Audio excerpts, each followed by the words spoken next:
meninggalnya Profesor Ahmad Sumitro di laman website resmi Universitas Gadjah Mada menghilang. Dan jika kalian membukanya, yang muncul adalah gambar Bagong seperti ini. Apakah memang Universitas Gadjah Mada telah berubah menjadi sebuah lembaga dagelan yang membela kebohongan seorang alumni palsu bernama Joko Widodo alias Jokowi?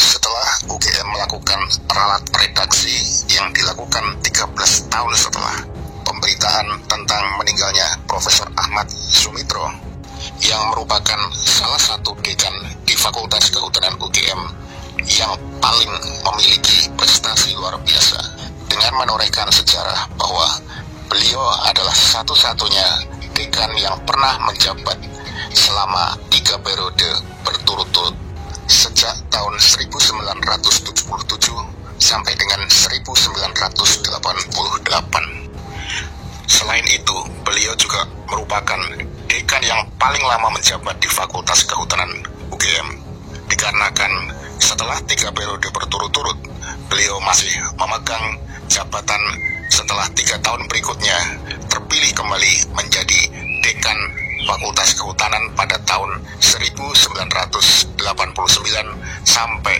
1994, di mana pada periode terakhir Ahmad Sumitro menjabat sebagai dekan Fakultas Kehutanan UGM. Beliau sempat menandatangani ijazah putri kandungnya yang merupakan lulusan Fakultas Kehutanan yang bernama Insinyur Aida Astining Putri, atau lebih dikenal dengan nama Aida Greenberry. Saya baru saja menemukan ijazah kelulusan saya dari Fakultas Kehutanan Universitas Gadjah Mada. Ijazah itu ditandatangani oleh ayah saya, Dekan Profesor Ahmad Sumitro. Dia tahu apa yang dia ciptakan. Bangga padamu, ayah. Demikian postingan Aida Greenberry di X pada 12 Mei 2021 lalu. So part of our policy is basically making a clearer definition of what is deforestation, what is considered as natural forest that needs to be protected. That's why we invest so many $1 million. Ladies and gentlemen, I would hereby like to officially nominate as the invention of the century, the selfie. The selfie has changed the world. It has now evolved into the Wavy and the vlog.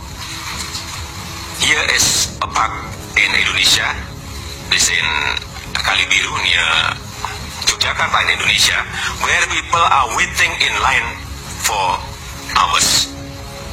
Oke guys, masih seputar ijazah Pak Jokowi ya. Ini ada opini emak-emak lagi guys ya. Kenapa sih soal ijazah Pak Jokowi itu kadang muncul, kadang hilang, kadang-kadang tiba-tiba hilang gitu ya, kadang-kadang muncul gitu guys. Ini katanya apa ya? Itu senjata politik yang disimpan guys. Nah ini ngeri kan? Seharusnya Pak Jokowi sih apa susahnya sih menunjukin ijazah aslinya gitu. Jadi kalau misalkan dia nggak pernah menunjukkan lagi guys, maksudnya kalau dia nggak pernah menunjukkan, ini kan akan terjadi perdebatan terus di tengah masyarakat gitu ya. Ini nggak usah lama-lama, langsung aja kita lihat komentar pada emak-emak. Pesan saya cuma satu untuk yang bersangkutan yang lagi viral ijazahnya ya. Sekarang Anda dalam kondisi sehat. Kita nggak tahu loh, sejam, 2 jam, sedetik, 2 detik nanti diganjar karo Gusti Allah sing kepiye ya.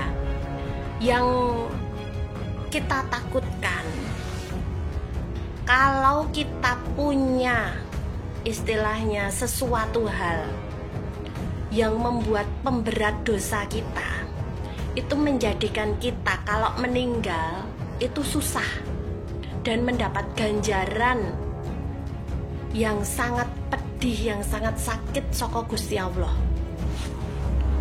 Contoh nih, tetangga saya punya masa lalu dia menghamili seorang perempuan di desa saya, dan ketika dia meninggal itu pengen sekali bertemu dengan anak tersebut.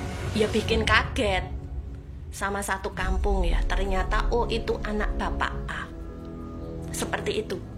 Dan setelah bertemu dengan anak tersebut, si bapak ini meninggal. Dia mengungkapkan kejujurannya. Nah, begitu juga sama dengan kasus ijazah palsu ini. Selagi Anda masih diberikan kesehatan yuswa panjang, ijik sehat, ijik urip, ijik isoh menikmati udara gratis dari Gusti Allah, mbok yo buat kejujuran, biar nanti kalau sakaratul maut itu tidak membebani Anda, tidak menyengsarakan Anda, tidak membuat Anda sakit. Oke lah, sekarang Anda sehat, bisa menutupi segalanya, bisa menutupi kebohongan dari kebohongan demi kebohongan dan untuk kebohongan. Tapi nanti kalau kita sakaratul maut, nggak ada kok yang membantu kita. Orang-orang yang Anda tambleki dengan transferan, dengan duit, dengan cek, itu semua nggak bisa membantu Anda, gitu loh. Ya diri kita sendiri. Untuk apa sih berbohong? Kalau untuk menutupi kebohongan dan untuk menutupi hal yang sekiranya dipertanggungjawabkan di akhirat. Anda kemarin menjadi pejabat dari wali kota, dari gubernur, dari presiden, itu disumpah, dan sumpah jabatan itu dipertanggungjawabkan di akhirat. Takutnya ya itu kalau kita sakaratul maut tiba-tiba seger buger waras, terus Gusti Allah mencabut nikmat kita belum bisa bertobat, belum bisa minta maaf dan mengakui kesalahan kita, rekoso. Itu aja ya. Sekarang pemujanya war membela mati-matian, tapi di akhirat nggak akan bisa. Ini adalah penyandra, penjahat, dan penjajah. Kita paham semua menteri dan aparat tunduk kepadanya. Bahkan setelah berhenti pun tidak cukup untuk membuat dia menjadi orang yang berhenti cawe-cawe. Nah, saya ingin mengatakan ada setidaknya 3 yang saya catat yang berjuang pada hari ini. 1 diantaranya Tom Lembong, ya, dia sudah berhasil melepaskan dirinya dengan mengatakan bahwa impor itu sepengetahuan dan petunjuk dari Jokowi. Kedua, manusia merdeka yang bernama Said Didu, yang jelas-jelas ingin memperjuangkan bangsanya, tapi dia justru dilaporkan oleh Ketua Abdesi Desa Blimbing. Kemudian yang ketiga tentu saja dari partainya Bang Deddy, yaitu Mas Hasto, Sekjen PDIP, yang mungkin terinspirasi dari manusia merdeka. Sebelumnya saya ingin mengatakan, saya sebenarnya marah banget sama Bang Deddy Sitorus itu. Cuma alhamdulillah ya, ada perubahan, jadi saya melihatnya agak ganteng dikit begitu.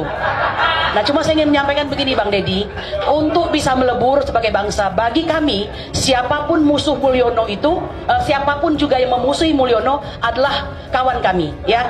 Kalau PDIP sudah masuk dalam perjuangan, tanda barang itu akan segera kelar begitu ya. Itu harapan kami. Cuma mohon maaf, saya harus jujur ya, karena kita ini orang-orang yang insya Allah baik ya, karena ini cuma jalannya untuk melebur itu. Ada perbedaan katakanlah prinsip di antara kita, tapi hari ini siapa sangka kita bersatu. Saya ingin mengatakan begini ya, kepada ibunda kami yang tercinta Ibu Megawati, masalah ini sebenarnya nggak sulit-sulit amat itu. Gampang. Bagaimana caranya? Ada kejujuran dari pihak Megawati yang dalam hal ini PDIP untuk menyatakan secara nyata bahwa Joko Widodo adalah penjajah, penyandera, dan penjahat. Bahwa PDIP terus terang saja menyesal telah 2 periode menjadi kuda tunggangannya. Betul! Merdeka! Ya, saya kira begitu, itu harus ada. Karena kalau tidak ada, nggak bisa. Sedangkan selama ini yang kami lihat, ya mohon maaf, masih omon-omon nih ya posisinya itu. Ya, sabar. Ya, jadi masih omon-omon. Kalau kita bicara agak serius, masih di tataran ini aja nih. Jadi jangan begitu. Seperti kata Pak Nasir lagi, bahwa jangan mengira kita sudah berada di tepi pantai. Justru kita ini masih di tengah arus, ya. Sedikit lagi, Pak. Namanya siapa, Bu? Kurnia, Pak. Kurnia. J. Satu lagi, Pak. Bang Deddy, kami sudah memulai ya. Kami tidak suka dengan pemberian negara kepada Jokowi yang hampir 100 miliar dengan tidak dibantu oleh siapapun, dengan biaya sendiri. Kami bersama Aliansi Rakyat Menggugat, Aliansi Solo Bergerak, Aliansi Emak-emak Lintas Provinsi hadir di Colomadu. Mungkin Anda sudah mengetahui ya. Ini bukan gagah-gagahan, bukan gagah-gagahan. Kami meninggalkan dapur kami apa boleh buat berhadapan dengan para aparat yang ternyata sudah siap sedia di gudang kosong di depan Colomadu.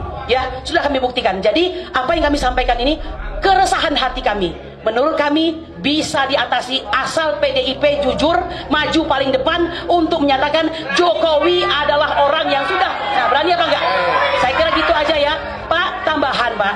Ibu Bivitri, sebentar. Untuk Ibu Bivitri, kemudian Bang Ferry Hamsari, ini adalah orang-orang yang menjadi di muka hari ini karena mereka bicara hukum. Satu-satunya untuk mengadili Jokowi hanya lewat jalur hukum.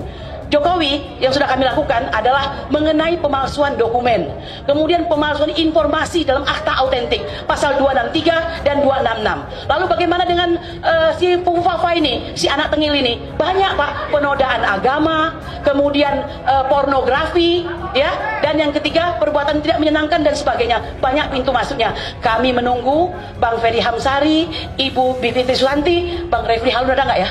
Bang Refli Harun, semuanya. Kalau kita bersatu, oh ya satu lagi yang paling keren nih Bang Indo, Abraham Samad, ya. Mohon, kalau perlu Pak, jumpai dong Pak Jokowi, Pak Prabowo. Tolong disampaikan, disadarkan supaya nggak kena sirep begitu. Demikian. Muncul, lalu lenyap lagi, muncul lagi, lenyap lagi. Mau tahu jawabannya nggak? Karena ini bukan isu biasa. Ini senjata politik yang disimpan. Lihat ya pola permainannya. Ijazah palsu ini bukan rumor pinggiran. Sudah masuk gugatan hukum, sudah masuk debat publik, bahkan sudah disuarakan oleh para akademisi dan para aktivis. Tapi kenapa semua elit politik diam? Kenapa nggak ada satupun elit yang berani buka semuanya? Kenapa? Karena ini permainan catur politik tingkat tinggi.